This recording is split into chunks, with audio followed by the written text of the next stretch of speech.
ay rated SPG. Striktong patnubay at gabay ng magulang ang kailangan. Maaaring may masiselang tema, lengguwahe, karahasan, sexual, horror o droga na hindi angkop sa mga bata. Isang mapagpalang araw sa inyong lahat mga kapamilya.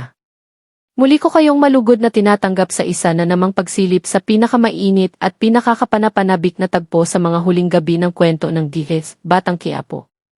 Sa kabilang panig ng lungsod, dalawang lalaking puno ng galit ang hindi pa rin makapaniwala sa kanilang sinapit.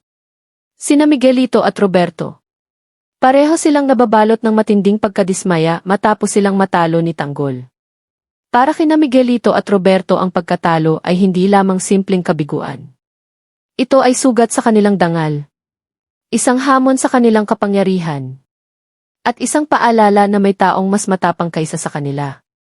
Sa bawat sandaling naaalala nila kung paano sila napahiya, lalo lamang lumalalim ang apoy ng kanilang paghihiganti.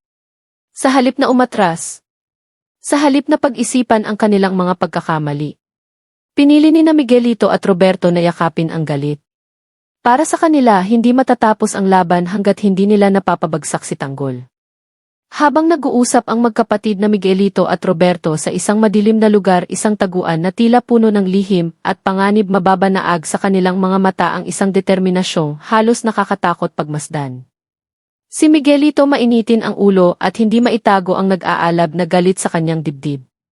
Paulit-ulit niyang binabanggit ang pangalan ni Tanggol na parang bawat pagbigkas ay nagpapalala sa kanyang galit. Samantalang si Roberto tahimik. Mas maingat. Mas kalkulado. Ngunit sa likod ng katahimikang iyon, hindi rin maitatangging may nag-aalab na paghahangad na gumanti.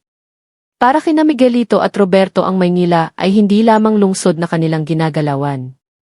Ito ay isang larangan ng digmaan. Isang lugar kung saan kailangan nilang patunayan na sila pa rin ang may kapangyarihan. Kaya sa kabila ng panganib, sa kabila ng posibilidad na muli silang mabigo, nagpasya sina Miguelito at Roberto na bumalik. Hindi sila handang tanggapin na ang pangalan ni Tanggol ang nangingibabaw sa Maynila. Sa kanilang isip, kung gagawin lamang nila ang lahat ng kinakailangan, kung lalampas sila sa lahat ng hangganan, walang imposible. Kahit pa maging marahas ang kanilang mga paraan. Kahit pa maging mapanganib ang kanilang mga hakbang. Handa silang gawin iyon. Para sa kanila ang takot ay hindi hadlang. Isa lamang itong bagay na kailangang lampasan. Sa kanilang pagnanais na makapaghiganti, nagpasya sina Miguelito at Roberto na maghanap ng mga bagong kakampi. Alam nilang hindi sapat ang kanilang lakas kung sila lamang dalawa ang haharap kay Tanggol. Kaya nagsimula silang magplano ng isang hakbang na maaaring magpagulo sa buong lungsod. Sa unang tingin, tila simple ang plano ni na Miguelito at Roberto. Ngunit sa tunay na kahulugan, napakadelikado nito. Magtipon ng mas maraming tauhan. Palakasin ang kanilang hanay. At kapag sapat na ang kanilang puwersa, muling harapin si Tanggol sa isang labanan na wala ng atrasan. Hindi nagtagal, dumating ang sandaling matagal na nilang pinaghahandaan. Sa isang iglap, ang dating tahimik na city jail ay naging sentro ng isang marahas na paglusob. Ang mga pader na dati simbolo ng kaayusan at pagkakakulong biglang napuno ng sigawan, putukan at kaguluhan.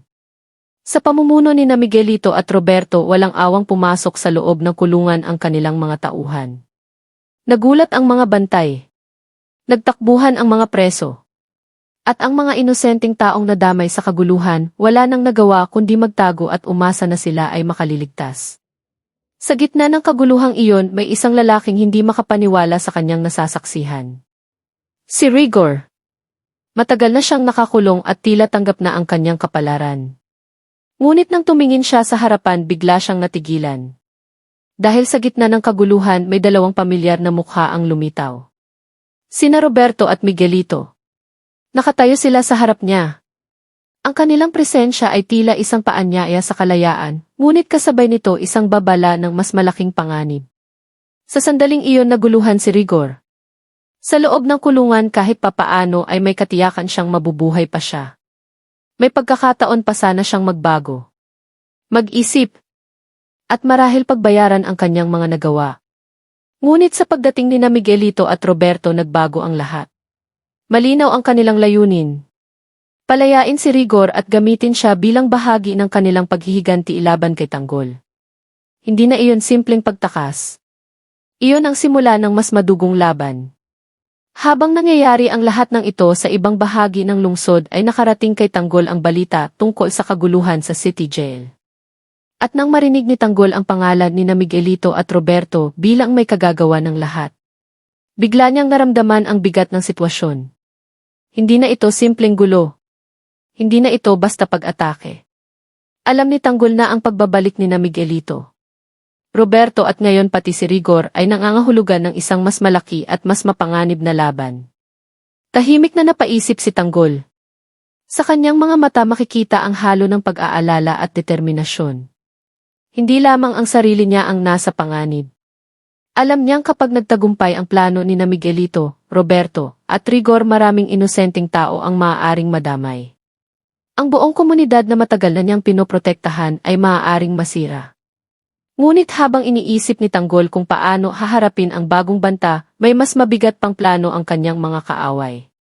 Upang mapilit si Tanggol na sumuko nagpasya sina Miguelito, Roberto, at Rigor na gawin ang isang bagay na mas malupit kaysa sa kanilang mga naunang plano. Kailangan nilang kunin ang isang taong napakahalaga kay Tanggol.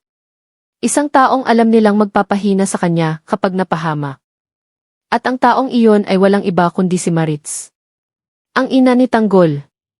Sa kabilang dako ng Maynila si Maritz ay walang kamalay-malay sa panganib na unti-unting lumalapit sa kanya. Sa kanyang isip tila bumalik na sa katahimikan ang lungsod. Naniniwala si Maritz na ang mga kalaban ng kanyang anak ay nagtatago na. Iniisip niyang wala na ring kakayahan si Rigor na gumanti dahil nakakulong ito. Dahil sa paniniwalang iyon malaya siyang nakakapaglakad sa mga kalsada ng Maynila, lalo na sa pamilyar na lugar ng San Dimas. Ngunit habang naglalakad si Maritz, may mga matang tahimik na nakamasid sa bawat galaw niya. Ang bawat hakbang niya sinusundan. Ang bawat liko niya sa eskinita tinitiktikan. At ang katahimikan ng paligid tila nagtatago ng panganib na handang sumunggab anumang oras. Hanggang sa dumating ang sandaling nagbago ang lahat. Sa isang iglap may isang lalaking biglang sumunggab kay Maritz. Mabilis. Biglaan. Walang babala. Nagulat si Maritz at agad siyang nagpumiglas. Sinubukan niyang kumawala sa mahigpit na pagkakahawak ng lalaking nakatakip ang mukha. Mabilis ang tibok ng kanyang puso habang pilit niyang nilalabanan ang lalaking humahawak sa kanya. Ngunit sa kabila ng kanyang paglaban na natiling matatag ang hawak ng lalaki. At nang magsalita ito at ipakilala ang kanyang sarili, biglang nanlamig ang dugo ni Maritz. Dahil ang taong nasa harap niya ay hindi isang estranghero. Ito ay isa sa pinakakinatatakutang kaaway ng kanyang anak, si Rigor. Bago pa man makapagsigaw si Maritz, bago pa siya makahanap ng paraan upang makatakas, lumitaw na rin sina Miguelito at Roberto. Sa sandaling iyon napagtanto ni Maritz ang buong katotohanan. Nahulog na siya sa kamay ng tatlong lalaking matagal nang naghihintay ng pagkakataon upang pabagsakin si Tanggol. Para kina Miguelito, Roberto at Rigor. Hawak na nila ngayon ang pinakamahalagang alas sa kanilang laban. Ang ina ni Tanggol ay nasa kanilang kapangyarihan. At alam nilang kapag nalaman ito ni Tanggol hindi siya magdadalawang isip na harapin sila kahit gaano pa kapanganib ang sitwasyon. Ngayon ang buong lungsod ng Maynila tila naghihintay. Naghihintay sa susunod na hakbang ni Tanggol. Kapag nalaman niya na si Maritz ay bihag na ni Miguelito, Roberto at Rigor. Ano kaya ang gagawin niya? Susugal ba siya upang iligtas ang kanyang ina kahit pa ilagay niya sa panganib ang sarili niyang buhay? O haharapin ba niya ang kanyang mga kaaway sa isang laban na maaaring maging pinakamapanganib na yugto ng kanyang buhay? Isang bagay ang tiyak. Ang mga susunod na pangyayari ay magiging mas mabigat, mas emosyonal, at mas puno ng tensyon. Dahil sa laban na ito hindi lamang kapangyarihan ang nakataya. Pati pamilya, pati dangal. At mismong buhay ng bawat karakter ay maaaring magbago sa isang iglap. At habang papalapit ang paghaharap ni Tanggol, Miguelito, Roberto at Rigor, mas lalo lamang umiinit ang bawat sandali ng kwento. Sa isang madilim na taguan sa gilid ng lungsod, mahigpit na nakagapos si Maritz. Nanginginig ang kanyang mga kamay, hindi lamang dahil sa takot kundi dahil sa bigat ng katotohanang unti-unting lumilinaw sa kanyang harapan. Sa kanyang paligid ay nakatayo sina Miguelito, Roberto at Rigor. Tatlong lalaking pinagbuklod ng iisang bagay. Galit kay Tanggol. Tahimik na nakatingin si Maritz kay Rigor. Sa kanyang mga mata ay maihalo ng galit at awa. Kilala niya si Rigor. Alam niyang hindi ito ipinanganak na halimaw.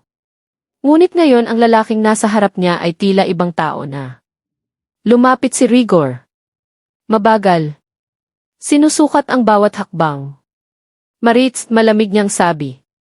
Hindi sumagot si Maritz. Sa halip ay tinitigan niya ito ng matalim. Kung iniisip mong matatakot ako sa iyo, mahinahon ngunit matatag na wika ni Maritz, nagkakamali ka. Saglit na natahimik ang buong silid. Napangisi si Miguelito. Napailing si Roberto. Ngunit si Rigor na natiling walang emosyon. Hindi ka namin kinuha para takutin, sagot niya. Kinuha ka namin para tawagin ang anak mo. Sa sandaling iyon ay lalong bumigat ang hangin sa paligid. Alam ni Maritz ang ibig sabihin ng mga salitang iyon. Siya ang pain. Samantala, sa kabilang bahagi ng Maynila, nakatayo si Tanggol sa gitna ng kanyang mga kasama. Ang balita tungkol sa kaguluhan sa City Jail ay patuloy na kumakalat. At ngayon may mas masamang balitang dumating.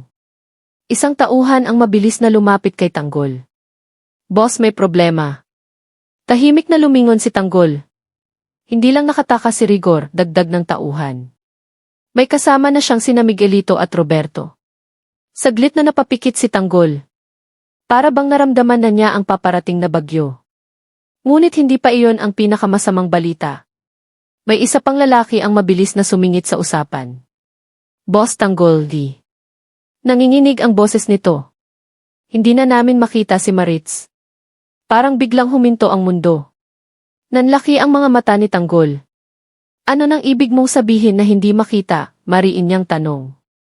Kanina pa siya umalis sa San Dimas pero hindi na siya nakabalik. Unti-unting nagbago ang ekspresyon ni Tanggol. Mula sa pag-aalala naging matinding galit. Dahil sa loob-loob niya alam na niya ang sagot. Si Miguelito. Si Roberto. At si Rigor. Tahimik siyang tumingin sa malayo. Ngunit sa likod ng katahimikan na iyon ay may nagangalit na bagyo. Hanapin ninyo siya, mababa ngunit mabigat na utos ni Tanggol. Lahat ng kanto, lahat ng eskinita, wala kayong palalampasin. Tumango ang kanyang mga tauhan at agad na kumilos. Ngunit bago sila tuluyang umalis, muli silang tinawag ni Tanggol. At kapag nakita ninyo kung sino ang may gawa nito, dahan-dahan niyang sinabi. Saglit siyang tumigil. Ang kanyang mga kamao ay mahigpit na nakakuyom. Sabihin ninyo sa kanila paparating na ako. Samantala, sa taguan ni na Miguelito, Roberto at Rigor. Tahimik ang buong lugar. Biglang may tumunog na cellphone sa mesa. Tiningnan iyon ni Roberto. Isang ngiti ang sumilay sa kanyang mukha. Sa wakas, bulong niya. Gumagalaw na si Tanggol. Lumapit si Miguelito. Ang kanyang mga mata ay kumikislap sa pananabik. Kailan natin siya haharapin? Hindi agad sumagot si Rigor. Sa halip ay lumingon siya kay Maritz. Mahinahon ngunit mabigat ang kanyang boses nang magsalita. Kapag dumating na ang anak mo. Napapikit si Maritz. Alam niyang hindi titigil si Tanggol. Darating ito. Kahit pa ang kapalit ay sarili niyang buhay. At sa sandaling iyon sa magkabilang panig ng lungsod, dalawang puwersa ang unti-unting naglalapit. Sa isang banda si Tanggol. Handang gawin ang lahat para iligtas ang kanyang ina. Sa kabilang banda sina Miguelito, Roberto at Rigor. Handang gawin ang lahat para pabagsakin siya. Habang lumalalim ang gabi sa Maynila, mas umiinit ang bawat sandali. Dahil ang susunod na paghaharap ay hindi na lamang simpleng labanan. Ito ay magiging digmaan. Isang digmaan na maaaring magbago sa kapalaran ng lahat. At sa sandaling magtagpo ang landas ni Tanggol, Miguelito, Roberto at Rigor. May isang tanong na nangingibabaw sa buong lungsod. Sino ang babagsak? At sino ang mananatiling nakatayo?